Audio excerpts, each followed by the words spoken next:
Boa noite. Boa noite. Boa noite. Boa noite. Aleluia.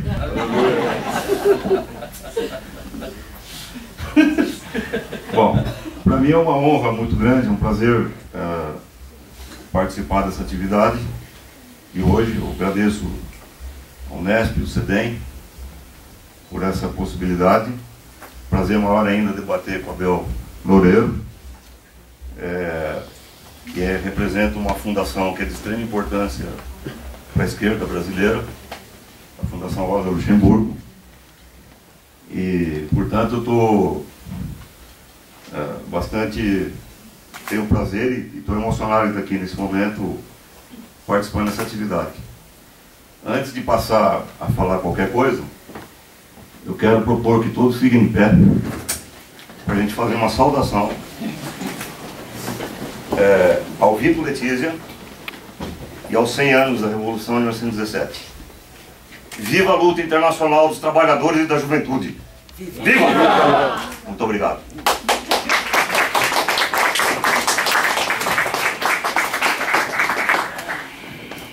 Bom,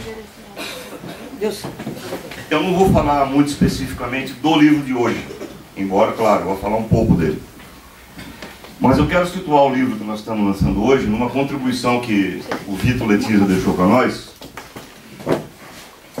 que coloca questões extremamente importantes de método de análise e de dados que ele traz para a nossa reflexão, que, sob muitos aspectos, introduzem tensões e formulações inéditas que desafiam o senso comum e desafiam aquilo que uma certa esquerda defende como absolutamente inquestionável e correto. O Vito Letícia coloca tudo isso em xeque, e de uma forma bastante sofisticada e provocativa, como era o estilo dele. O Vito, provavelmente, se não era o cara mais erudito que eu conheci, está entre os mais eruditos. E a erudição dele estava completamente colocada a favor da revolução. Até o fim da vida dele, ele foi um revolucionário, nunca fez a menor concessão a qualquer espécie de carreirismo ou de vontade de brilhar em holofotes, e permaneceu fiel aos princípios dele o tempo todo. E isso faz da história dele uma história extremamente valiosa para nós e interessante, porque nós estamos falando aqui de um militante erudito que combateu a vida inteira dele e que morreu um revolucionário como ele viveu. E isso se pode dizer de poucas pessoas. O primeiro livro que eu queria comentar é esse aqui, A Grande Crise Rastejante. Nesse livro o Vito se debruça sobre a crise de 2007, que até hoje não foi resolvida e que duvido que algum dia vá ser. E nesse livro ele já introduz uma discussão sobre método de análise que vai percorrer toda a obra dele, e que eu diria, se existe um denominador comum a toda a obra do Vito, um fio condutor, uma proposta que perpassa todas as considerações dele e que vai constituir o cerne do seu olhar e da sua crítica, é a ideia de que uma revolução só é digna desse nome quando ela consegue entusiasmar, galvanizar, atrair, mobilizar justamente os setores mais prejudicados, mais atacados, mais pauperizados, mais desarticulados de uma determinada sociedade. Então, o movimento revolucionário é aquele que traz para a tona, traz para o protagonismo, traz para a linha de frente aqueles setores que normalmente permanecem invisíveis, aqueles sobre os quais a gente nem perde muito tempo considerando a existência desses setores. O Vito diz, não, se o movimento revolucionário não conseguir atrair esses setores, se ele não conseguir galvanizar esses setores, se ele não conseguir mobilizar esses setores, não é um movimento revolucionário. É um movimento de luta, é um movimento de resistência, mas não é um movimento revolucionário. E o Vito vai mostrar isso daí à maneira do Vito. Então, quando eu digo a maneira do Vito, eu quero dizer uma maneira extremamente erudita, profunda e surpreendente. Nesse livro, por exemplo, A Grande Crise, quando ele vai analisar a crise da China, ele começa aproximadamente em 2000 a.C. Então, ele vai percorrer a história da China, por exemplo, mostrando como o campesinato chinês adota o taoísmo, de uma forma religiosa, uma filosofia profundamente identificada com as forças da natureza e com os movimentos cíclicos da natureza, e que essa concepção de mundo taoísta vai ser uma espécie de cimento articulador de uma certa concepção do que é a vida em sociedade, do que é a vida, a relação entre os indivíduos, que vai manter coesa as comunidades camponesas, em oposição ao confucionismo, que já foi um sistema doutrinário, ideológico, adotado pelas burocracias dos grandes impérios chineses que sucederam ao longo dos séculos, e que isso permanece até hoje. Então, é muito interessante como você começa a compreender a atual burocracia do Partido Comunista Chinês, e agora o Xi Jinping, ontem já foi adotada pela Constituição Chinesa, o pensamento Xi Jinping, como um pensamento obrigatório. Agora, chinês virou sinônimo de Xi Jinping, então é um negócio extraordinário. E o Vitor vai mostrar como você tem uma identidade entre a estrutura do Partido Comunista Chinês, a estrutura da burocracia chinesa, que é perfeitamente compreensível pela estrutura do mandarinato e das formas de dominação das classes privilegiadas durante 2000 anos de história da China. Então, claro, o Vitor vai adotar qual ponto de vista? O ponto de vista dos setores mais empobrecidos, o ponto de vista do campesinato, o ponto de vista daqueles que normalmente não aparecem na história da China como protagonistas da história da China. Depois, o primeiro da série de entrevistas que nós fizemos com o Vitor Letizia, o primeiro volume é esse aqui. O título dele, Contradições que movem a história do Brasil e do mundo, continente americano, em que o Vitor Letizia, ele vai, adotando esse método, ele vai perguntar o que é a história das Américas. O que caracteriza a história das Américas? E o Brasil dentro dessa história. É fantástico, porque o ponto de vista dele, mais uma vez, em primeiro lugar, ele começa abordando o que foi o encontro das populações originárias, dos povos pré-colombianos, com o conquistador europeu. Então ele vai analisar toda a empreitada escravista, todo o processo de colonização nas Américas, a partir do olhar dos povos originários.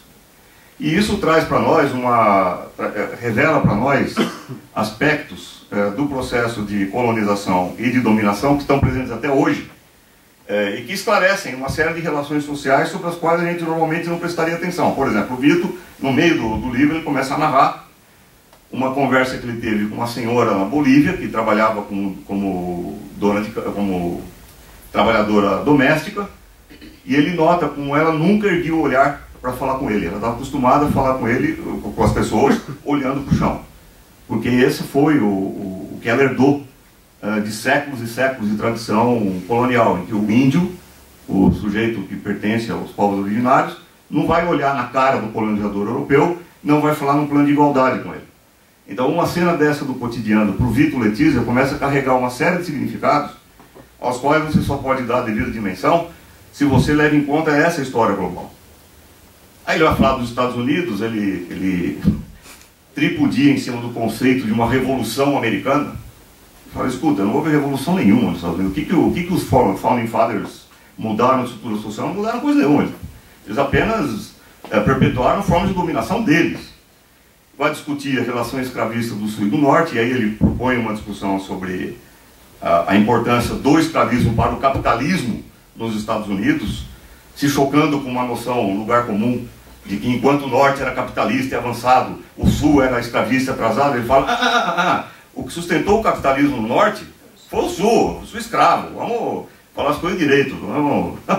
E aí ele trata o processo de colonização e a construção dos Estados Unidos como um processo que ele denomina, de uma maneira bastante inteligente e esclarecedora, como aleijão. Ele fala o aleijão do processo nos Estados Unidos. E no Brasil, o Vitor, ele vai por uma perspectiva que eu acho central para a gente entender não apenas o Brasil, mas a Revolução Russa. Eu vou explicar depois essa ligação. No Brasil, o Vito vai mostrando como, aqui nesse país, o Estado se constituiu contra a nação. Como é que nesse país, em primeiro lugar, foram usurpados, destroçados os direitos dos povos originários. Ele discute longamente as tentativas da empreitada colonial de escravizar os indígenas e por que isso não deu certo. E é impressionante como, outro dia eu fui visitar o Museu de Arte do Rio de Janeiro, e lá eu vi uma série uma linha do tempo em que os murais explicavam como foi o processo de dominação de Portugal sobre as nações originárias no Brasil. E curiosamente, quando eles falam dos povos indígenas, eles falam trabalhos forçados, trabalhos sob coerção, trabalhos debaixo de repressão. Eles não usam o termo trabalho escravo. Curioso isso. Quando eles vão falar dos índios, eles não falam de trabalho escravo, mas sim de trabalhos forçados. E isso daí é bastante interessante, porque isso reforça uma ideia de que índio é vagabundo, que só trabalha forçado. Quer dizer, então, eu achei muito curioso quando não existe menção ao trabalho escravo quando se trata dos povos originários. E a questão da incorporação do movimento do escravismo como parte do capitalismo brasileiro. Quer dizer, e aí ele desmonta uma tese que foi muito defendida nos anos 50, 60, por certos setores, principalmente do PCB, Partido Comunista Brasileiro, que queria enxergar no Brasil um feudalismo, quando, na verdade, não se trata de feudalismo no Brasil. No Brasil se trata do fato de que a escravidão serviu, desde o começo, como uma coluna de sustentação da empreitada capitalista. O Brasil se incorporou ao capitalismo mundial por meio da escravidão. E aí o Vito faz uma defesa apaixonada, que eu acho extremamente esclarecedora, e que vai ajudar a gente, de novo, a entender a Revolução Russa, de Canudos. Ele mostra como Canudos foi a revolta do Brasil profundo. A revolta de Canudos foi a revolta do Brasil daqueles setores completamente destituídos e que permanecem invisíveis à margem da história. Como Canudos foi a oposição entre o Brasil sertanejo em oposição à elite que habita a orla, que habita o litoral e que está de olho colocado na Europa. Como Canudos foi a revelação entre o Brasil colonizado e o Brasil real. Como Canudos representa aquilo que de mais valioso existe no Brasil real.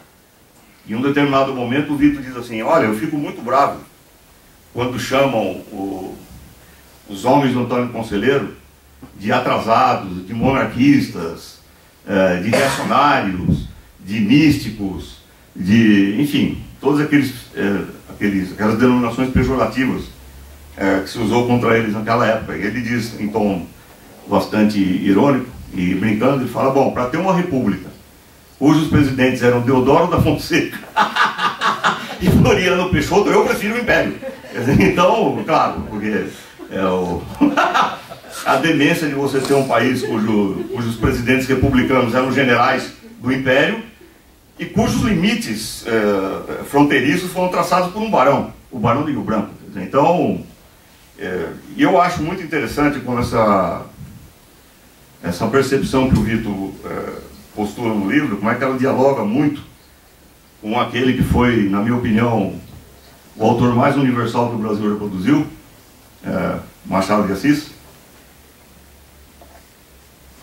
em que no livro dele, Memórias Póstumas de Brás Cubas, o Machado de Assis revela a história, se todos devem conhecer, a história de um filho de dono de engenho que vai estudar em Portugal, na França, na Europa. Na Europa ele aprende todos os conceitos do iluminismo, liberdade, igualdade, fraternidade, volta falando inglês, francês, não sei o que, tal, blá, blá, blá.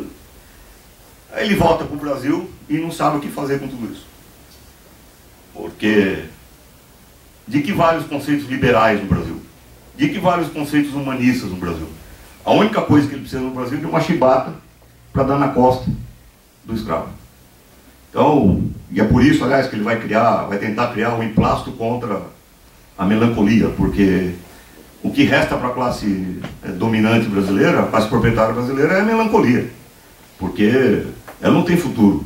É um futuro cujo horizonte é limitado pelo modo escravista. Quer dizer, a elite brasileira não pode ambicionar nada mais do que aquilo que ela já tem.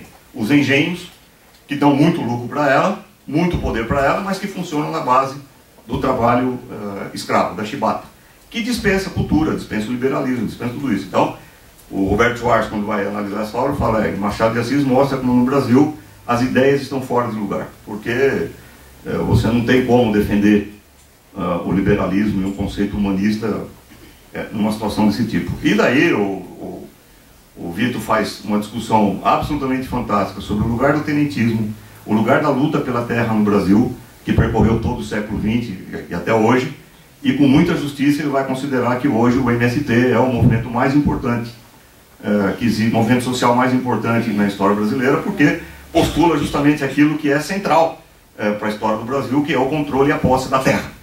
Então, a luta que o MST desenvolve, colocando na ordem do dia, em primeiro plano, a questão de quem é o proprietário da terra, para o Vito Letícia, coloca o centro da discussão sobre o que é o Brasil.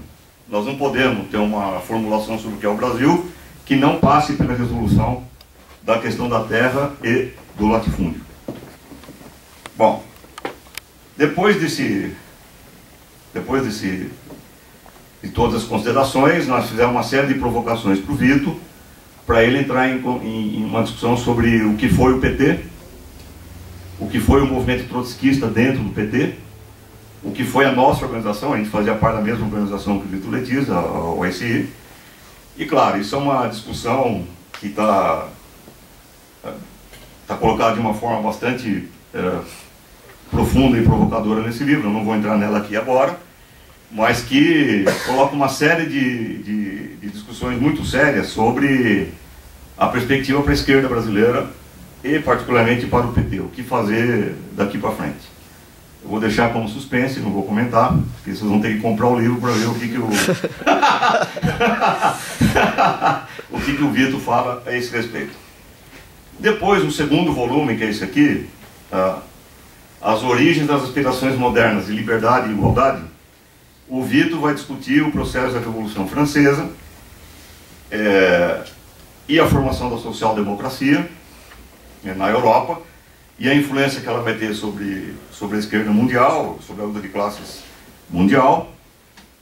Mas, de novo, o Vito aqui ele aborda a Revolução Francesa recusando uma certa miopia, eu diria, por parte da esquerda internacional, que divide a Revolução Francesa e a Revolução de 17 como se fossem duas coisas totalmente diferentes e apartadas, como se uma coisa fosse a Revolução dos burgueses e outra coisa fosse a Revolução dos proletários. E o Vito mostra que não, que existe uma linha de continuidade entre 1789, a Comuna de Paris, e 1917, que é um absurdo você pretender que existe uma muralha da China separando esses movimentos, porque isso aí é negar a perspectiva de continuidade histórica da luta internacional dos trabalhadores, principalmente do teu ponto de vista, aquele que eu enunciei logo no começo, que é a história vista pelo lado do mais fraco, a história do lado do excluído. Quer dizer, se você adota esse ponto de vista, existe uma perfeita continuidade nas lutas que se travaram no solo europeu e que permanecem até hoje, para o mundo, até hoje. Quer dizer, não existe uma ruptura, um momento em que você põe o carimbo, opa, isso é burguês, isso é proletário. Isso é uma estupidez que interessa, aliás, para a classe dominante. É muito interessante como 1789 foi amplamente comemorado na mídia, enquanto que a 1917 permanece mais ou menos como uma nota de rodapé. Porque o que se pretende aqui é mitificar essa ideia da separação entre esses processos. E finalmente o último livro, 1917, uma Revolução Confiscada. Eu fui informado que eu tenho 5 minutos para terminar. Então, rapidamente, eu disse para vocês que se você compreender a história brasileira como uma história de formação das elites, um Estado que se formou em nome das elites, um Estado que se formou para defender os interesses dos donos dos canaviais e dos engenhos, um Estado que não tem nada a ver com os povos originários e com os negros, que vieram traídos à força aqui. Um Estado cujas instituições servem para perpetuar a dominação das elites e manter sob julgo a grande nação, a grande parte da nação brasileira. O Vitor vai mostrar que na Rússia não foi nada diferente disso. Ele vai mostrar que, na verdade, quando o Ivan o Terrível unificou o Estado russo, criando uma grande unidade sobre os escombros do antigo Império Mongol, que tinha lá 4 milhões de quilômetros quadrados, que ia da Europa, das margens do Volga até a Sibéria, para fazer isso, o Ivan o Terrível, ele teve que subjugar centenas de povos, se calcula que tinha pelo menos 140 etnias, falando 140 idiomas diferentes, em todas essas regiões conquistadas pelo Ivan, e que nesse processo o Ivan o Terrível iniciou o processo de russificação desses povos, que depois foi mantido por Pedro o Grande, depois por Catarina, depois por Stalin, um processo de russificação de todos esses povos, de controle absoluto de Moscou sobre esses povos, e se criou assim uma aristocracia na Rússia que não tinha nada a ver com os povos sob o controle deles. Assim como aqui no Brasil se formou uma aristocracia que não tinha nada a ver com os negros, nem com os povos originários. Uma aristocracia estranha ao povo, hostil ao povo, e comandando um conjunto de instituições que não tinham nada a ver com a representação do povo, mas sim com a sua opressão, o seu controle e a sua dominação. O problema é que a Revolução Bolchevique acabou não modificando substancialmente esse quadro. Porque a Revolução Bolchevique, primeiro que ela foi abortada por um processo que todos conhecemos, um processo stalinista da burocratização, mas que, segundo o Vitor, não foi bem assim. Houve outros processos durante o desenvolvimento da Revolução Bolchevique que colocaram o próprio Partido Bolchevique em contradição com a massa camponesa, brutalizada, depois de muitos séculos de dominação, uma massa completamente brutalizada, destituída de qualquer direito. Não vamos esquecer que na Rússia os servos só obtiveram liberdade em 1861, enquanto que aqui no Brasil apenas em 1888, e também isso é um ponto em comum entre Rússia e Brasil, a maneira tardia pelas quais esses os trabalhadores escravos conquistaram o seu direito à liberdade, se bem que aqui no Brasil eu até hoje questiono se houve mesmo uma abolição, na minha opinião não, mas isso é uma outra conversa.